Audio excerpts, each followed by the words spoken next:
మునుగోడు నియోజకవర్గంలో wine shop టెండర్లదారులకు కొత్త rules పెట్టారు ఎమ్మెల్యే కోమటిరెడ్డి రాజగోపాల్ రెడ్డి. ఇచ్చిన హామీ మేరకు బెల్ట్ షాపులు లేకుండా చేసిన ఎమ్మెల్యే తాజాగా కొత్తగా లిక్కర్ షాపులు తీసుకునేవారు తన సూచనలు పాటించాలని కోరారు. ఊరి బయట ఉండే వైన్ షాపుల్లో సాయంత్రం 4 గంటల నుంచి రాత్రి 9 గంటల వరకు మాత్రమే విక్రయించాలని తెలిపారు. వేరే ప్రాంతం వాళ్ళు మునుగోడులో టెండర్ వేయవద్దన్నారు రాజగోపాల్ రెడ్డి. ఈ సందర్భంగా యువత మద్యానికి బానిసలు కాకుండా ఉండాలనే తన లక్ష్యమన్నారు ఎమ్మెల్యే రాజగోపాల్ రెడ్డి. నా నియోజకవర్గం మునుగోడు నియోజకవర్గంలో నేను మాత్రం ఎట్టి పరిస్థితుల్లో నేను నడవలేను. నాకు ఈ పదవి ఉన్నా లేకున్నా పదవి ముఖ్యం కాదు. నాకు ప్రజల ఆరోగ్యం ముఖ్యం, ప్రజల ప్రాణాలు ముఖ్యం. టెండర్ లేచి వైన్ షాప్ వాళ్ళకి ఏం చెప్తున్నామంటే, మీరు టెండర్ లేదలుచుకుంటే వైన్ షాప్ల పక్కన పర్మిట్ రూమ్ అని ఉంటుంది. అది మా డే టైంలో తాగుతుర్రు. అక్కడికి వచ్చి అక్కడ అందరు చుట్టుపక్కల ప్రాంతంలో అందరికీ ప్రాబ్లమ్స్ అవుతున్నాయి. అక్కడ పర్మిట్ రూమ్ అనేది ఉండదు. మా మునుగోడులో మేము నడవలేము అని చెప్పినాం. నేను ఎమ్మెల్యేగా ఉన్నంత వరకు ప్రజల ప్రాణాలు, ప్రజల ఆరోగ్యమే నాకు ఇంపడి తప్పితే ప్రజల జీవితాలతో ఆడుకునే ఎవరు ఏ పని చేసినా ఎట్టి పరిస్థితుల్లో ఒప్పుకునే ప్రసక్తే లేదు. ఊరు బయట ఉండాల్సిన వైన్ షాపు ఊరు సెంటర్లో ఉంటుంది. బెల్ షాప్లోకి అమ్మొద్దంటే మళ్ళీ దొంగసాటుగా బెల్ షాప్లో అమ్ముతుండ్రు. అది అమ్ముతో చెప్తున్నా. ప్లస్ మళ్ళీ వీళ్ళందరూ వైన్ షాపులు అందరూ కలిసి సిండికేట్ అవుతుండ్రు. సిండికేట్ అవ్వడం వల్ల ఏమవుతుంది, రేటు పెంచి అమ్ముతుండ్రు, డూప్లికేట్ అమ్ముతుండ్రు. వేరే మండలాలు, వేరే నియోజకవర్గాలు, వేరే జిల్లా వాళ్ళు ఇక్కడ పార్టిసిపేట్ చేయొద్దు.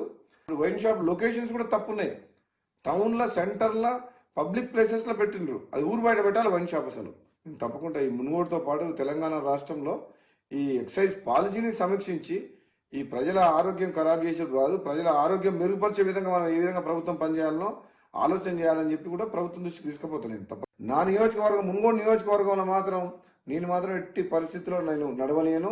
నాకు ఈ పదవి ఉన్నా లేకున్నా పదవి ముఖ్యం కాదు. నాకు ప్రజల ఆరోగ్యం ముఖ్యం, ప్రజల ప్రాణాలు ముఖ్యం. టెండర్ లేచి వైన్ షాప్ వాళ్ళకి ఏం చెప్తున్నామంటే, మీరు టెండర్ లేదలుచుకుంటే వైన్ షాప్ల పక్కన పర్మిట్ రూమ్ అని ఉంటుంది. అది మా డే టైంలో తాగుతుర్రు. అక్కడికి వచ్చి అక్కడ అందరు చుట్టుపక్కల ప్రాంతంలో అందరికీ ప్రాబ్లమ్స్ అవుతున్నాయి. అక్కడ పర్మిట్ రూమ్ అనేది ఉండదు. మా మునుగోడులో మేము నడవలేము అని చెప్పినాం. నేను ఎమ్మెల్యేగా ఉన్నంత వరకు ప్రజల ప్రాణాలు, ప్రజల ఆరోగ్యమే నాకు ఇంపడి తప్పితే ప్రజల జీవితాలతో ఆడుకునే ఎవరు ఏ పని చేసినా ఎట్టి పరిస్థితుల్లో ఒప్పుకునే ప్రసక్తే లేదు. ఊరు బయట ఉండాల్సిన వైన్ షాపు ఊరు సెంటర్లో ఉంటుంది. బెల్ షాప్లోకి అమ్మొద్దంటే మళ్ళీ దొంగసాటుగా బెల్ షాప్లో అమ్ముతుండ్రు. అది అమ్ముతో చెప్తున్నా. ప్లస్ మళ్ళీ వీళ్ళందరూ వైన్ షాపులు అందరూ కలిసి సిండికేట్ అవుతుండ్రు. సిండికేట్ అవ్వడం వల్ల ఏమవుతుంది, రేటు పెంచి అమ్ముతుండ్రు, డూప్లికేట్ అమ్ముతుండ్రు. వేరే మండలాలు, వేరే నియోజకవర్గాలు, వేరే జిల్లా వాళ్ళు ఇక్కడ పార్టిసిపేట్ చేయొద్దు. వైన్ షాప్ లొకేషన్స్ కూడా తప్పున్నాయి. టౌన్లో, సెంటర్లో, పబ్లిక్ ప్లేసెస్లో పెట్టిండ్రు. అది ఊరు బయట పెట్టాలి వైన్ షాప్. అసలు తప్పకుండా ఈ మునుగోడుతో పాటు తెలంగాణ రాష్ట్రంలో ఈ ఎక్సైజ్ పాలసీని సమీక్షించి